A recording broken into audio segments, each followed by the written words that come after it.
जय श्री कृष्णा। स्वागत है दोस्तों आप सभी का आपके चैनल जी जायसवाल यूट्यूब स्टोरी में।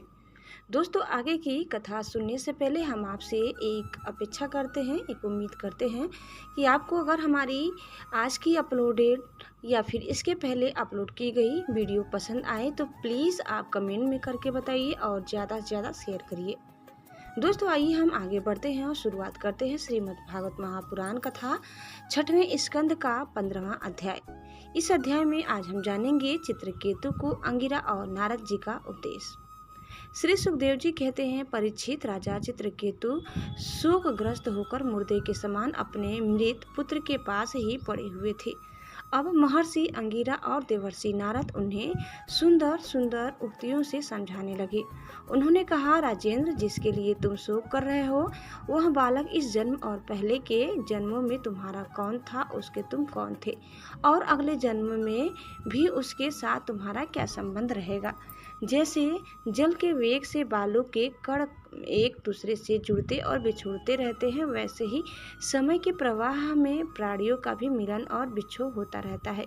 राजन, जैसे कुछ बीजों से दूसरे बीज उत्पन्न होते और नष्ट हो जाते हैं, वैसे ही भगवान की माया से प्रेरित होकर प्राणियों से अन्य प्राणी उत्पन्न होते और नष्ट हो जाते हैं।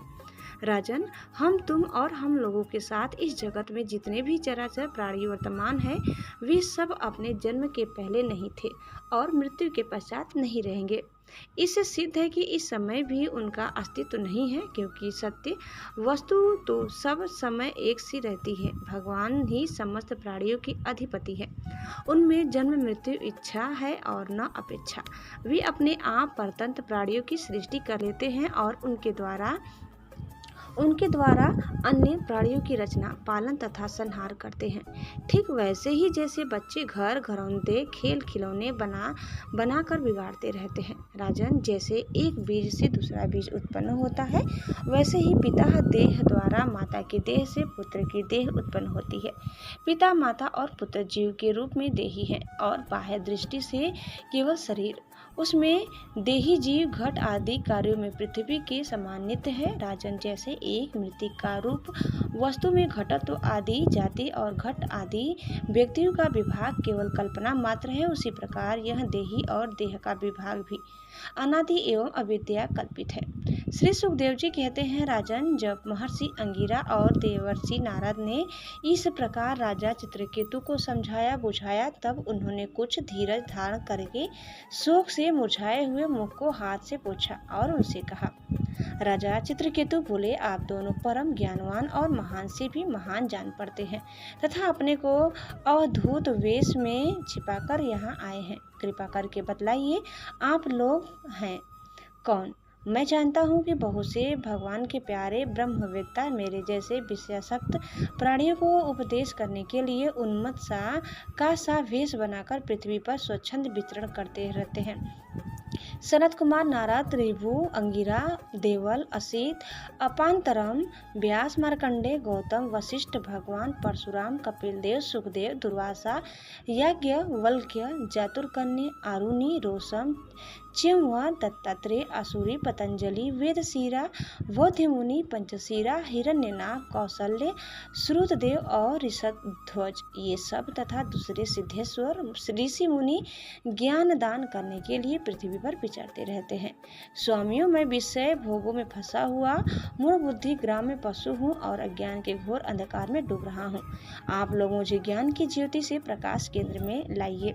महर्षि अंगिरा ने कहा, राजन, जिस समय तुम पुत्र के लिए बहुत ललायित थे, तब मैंने ही तुम्हें पुत्र दिया था। मैं अंगिरा हूँ। ये जो तुम्हारे सामने खड़े हैं स्वयं ब्रह्मा जी के पुत्र सर्व समर्थ देवर्षि नारद है।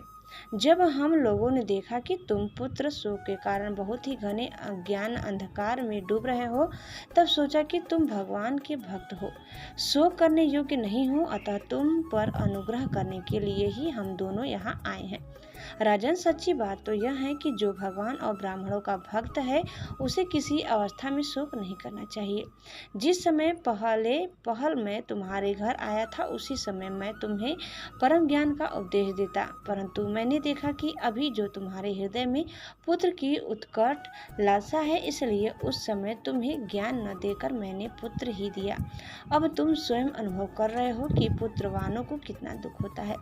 यही बात स्त्री, घर, धन, विविध प्रकार के ऐश्वर्य, संपत्तियां, सप्त रूप, रस आदि विषय, राज्य, वैभव, पृथ्वी, राज्य, सेना, खजाना, सेवक, अमात्य, सगे संबंधी, इष्ट मित्र सबके लिए है, क्योंकि ये सब के सब अनित्य हैं।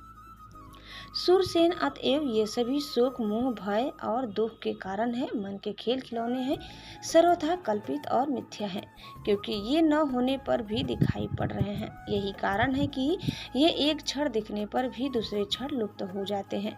ये गंधर्व नगर, स्वप्न, जादू और मनोरथ की वस्तुओं के समान सर्वथा असत्य हैं। जो लोग कर्म वासनाओं से प्रेरित होकर विषयों का चिंतन करते रहते हैं, उन्हीं का मन अकेले प्रकार के कर्मों की सृष्टि करता है। जीवात्मा का यह देह जो पंचभूत, ज्ञानेंद्रिय और कर्मेंद्रिय का संघात है, जीव को विविध प्रकार के क्लेश और संताप देने वाली कही जाती है। इसलिए तुम अपने मन को विषयों में भटकने से रोककर शांत करो, स्वस्थ करो और फिर उस मन के द्वारा अपने वास्तविक स्वरूप का विचार करो तथा इस द्वेष भ्रम से निवृत्त की बुद्धि छोड़कर परम शांति स्वरूप परमात्मा में स्थित हो जाओ।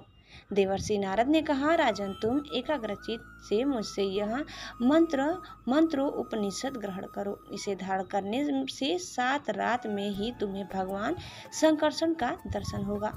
नरेंद्र, प्राचीन काल में भगवान शंकर आदि ने श्री शंकरषण देव के ही चरण कमलों का आश्रय लिया था। इससे उन्होंने द्वैत भ्रम का परित्याग कर दिया और उनकी उस महिमा को प्राप्त हुए जिससे बढ़कर तो कोई है ही नहीं, समान भी नहीं है। तुम भी बहुत शीघ्र ही भगवान के उसी परम पद को प्राप्त कर लोगे। दोस्तों, इस प्रकार कथा समाप्त करते हैं। उम्मीद करते हैं कि आप सभी को हमारी आज की यह कथा जरूर पसंद आई होगी। कैसी लगी कमेंट करके जरूर बताइए। दोस्तों, आगे की कथा सुनने के लिए आप दूसरी वीडियो को अवश्य देखिएगा। दोस्तों, चैनल में नए हैं तो प्लीज़ लाइक, शेयर और सब्सक्राइब करना न भूलें। धन्यवाद। जय श्री कृष्णा, जय श्रीमन नारायण। एक बार प्रेम से बोलिए श्री बांके बिहारी लाल की जय।